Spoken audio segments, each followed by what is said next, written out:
Welcome back. Up next, Forum Daily's Energy Update with GasWizard.ca's Dan McTeague. All yours, Dan.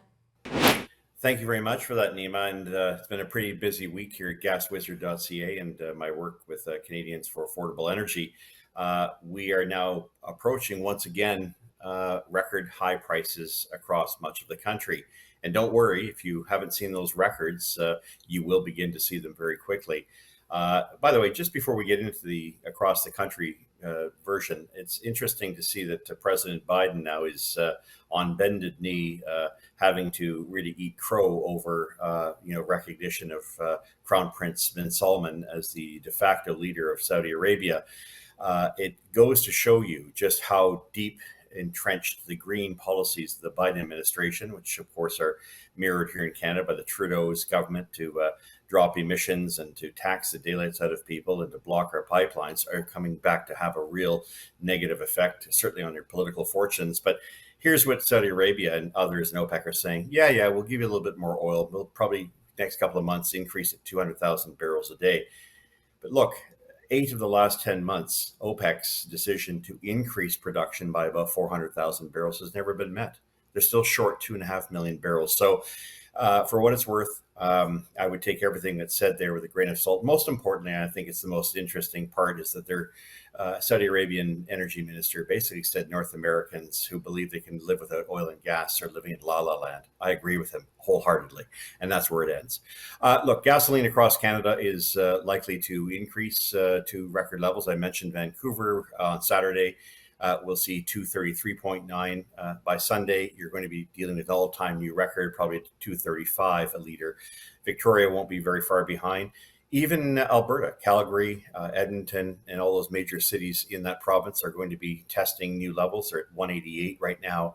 They'll be moving to 196, just under $2 a liter. And that's even with the 13.6 cent decrease the provincial government gave motorists there. Unfortunately for Saskatchewan, Manitoba, you will be over $2 a liter. Welcome to the $2 a liter club. And of course, Ontario, which saw a bit of a break here, may get one with the election of the new government, the Ford government. You're still looking at 211.9 for Saturday, and I think probably another penny to 2 cents worth of increase is coming, if not Sunday, then next Wednesday. So you'll be at the 213, 214 range, just a shade for most of Ontario, under 215 a liter. Montreal, you'll be knocking on the door of 220 a liter, including Quebec City.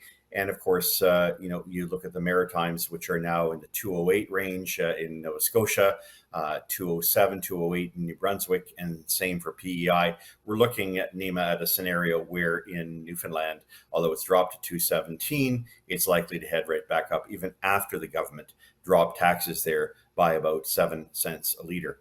All this is to say that anybody who thought energy wasn't important may want to take into consideration that the inflation that we're seeing in this country isn't just some random event being caused by external forces. They're actually internally designed.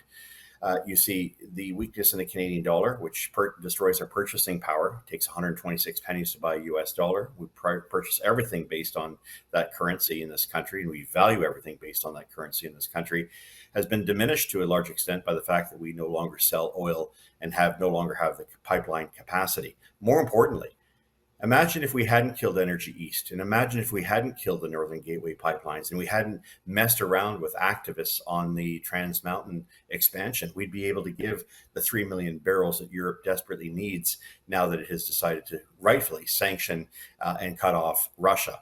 All this, of course, is woulda, shoulda, coulda. But the reality is that the Trudeau government has no interest whatsoever in recognizing the errors of its ways. It's ready to take the country down further, this inflationary spiral, destroy energy affordability in this country. And as a result, even for those of you who don't drive, your food prices are going up. The cost of living is going up. And yes, electricity prices are going to go up. Imagine putting all our eggs in one basket with net zero and electrifying the entire country. Not that we have $3 or $4 trillion to do that, because you have to bury the stuff. You have to create new interties. You also have to create new plants, whether that happens to be small, smart nuclear reactors or whether it happens to be hydro projects. Good luck with that. That's the report for this week. Get ready, pay more at the pumps. We'll see you next week, Nima. Thanks for that, Dan. That was Dan McTeague, president of Canadians for Affordable Energy. He also runs the gas prediction website GasWizard.ca, which offers drivers a 2- and 3-day forecast for the price of fuel at the pumps.